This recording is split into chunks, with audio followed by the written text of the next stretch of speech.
This is part 100 of ASP.NET MVC tutorial. In this video, we'll discuss what if CDN is down. This is continuation to part 99, so please watch part 99 before proceeding. There are several benefits of referencing a resource from a CDN. We discussed all these benefits in the previous session of this video series. Keep in mind, a CDS is still an external resource and beyond our control. So what if CDN is down? What's going to happen to your application? Now at the moment, our application is relying on jQuery from jQuery CDN. At the moment, jQuery CDN is up and running, so our application is working as expected. Now let's assume jQuery CDN is down, and to simulate that, let's actually disconnect from the internet. So I'm going to disconnect from the internet, and then let's reload this view. So at the moment I'm not connected to internet, so obviously this script should fail loading.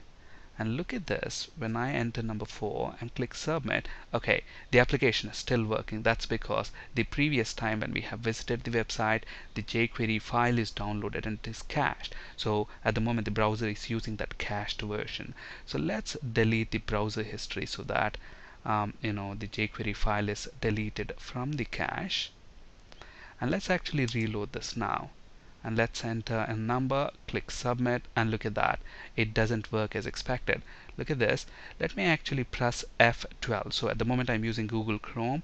When you press F12, we get developer tools, and look at this. Within developer tools, click console tab, and look at this, code.jquery.com, and this version of the jQuery file failed to load resource.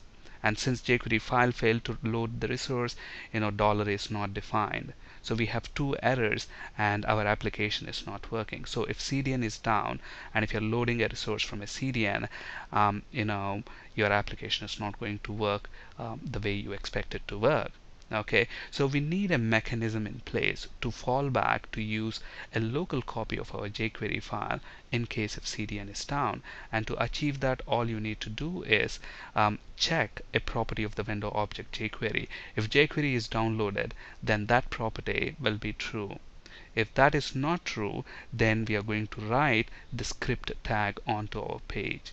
Okay, so we are dynamically writing the script tag, and if you look at the script tag, it's very straightforward. So we are setting script source equals the path for your jQuery file that's present on your web server. And then if you look at here, for the closing script tag, instead of using an angular bracket there, we are using this hexadecimal character \x3c. So \x3c is a hexadecimal representation for less than symbol. Let's actually look at that in action.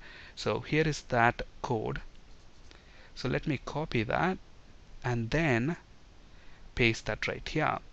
Now look at this. Here we are using hexadecimal code instead of angular bracket.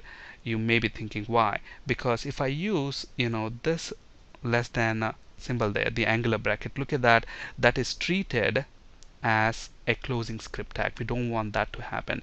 We want this expression to be evaluated, this line to be written at runtime dynamically depending the value of this property.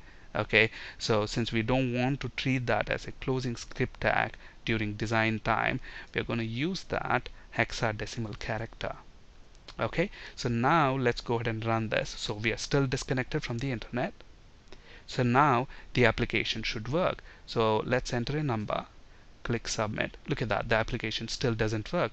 Let's determine why. So press F12, it's going to get us the developer tools, and on the console tab, look at this, it still says failed to load this resource, and that's fine because we are not connected to the internet. So CDN is down, and it still says dollar is not defined. That's basically because, look at this, we need to have this script tag immediately after this script tag because we failed to download jQuery from CDN. So try to download, use the local version of the jQuery file. Okay, the reason why our application is still not working is because, look at this, we had this code right here. So this custom JavaScript is making use of the jQuery library, okay, and we are loading our jQuery after our custom JavaScript, and that's the reason why it's not working. We need to have this before we actually use the jQuery library. So now when we run this, let's press Ctrl F5 and let's actually press F12 and look at the console window. We only have one error, failed to load resource. That is, we failed to load the jQuery file from the jQuery CDN. That's fine, that's expected. But now our application should continue to work. So click submit. Look at that, number is even, and if I enter an odd number, it still has to work. Okay, now let's actually go back and turn on the internet connection.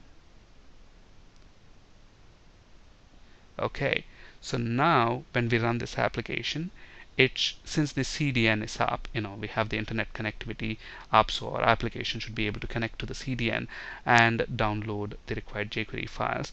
Now when I press F12, we shouldn't have any errors within the console. So this proves that at the moment our application is using the jQuery library from the jQuery CDN and not the local version.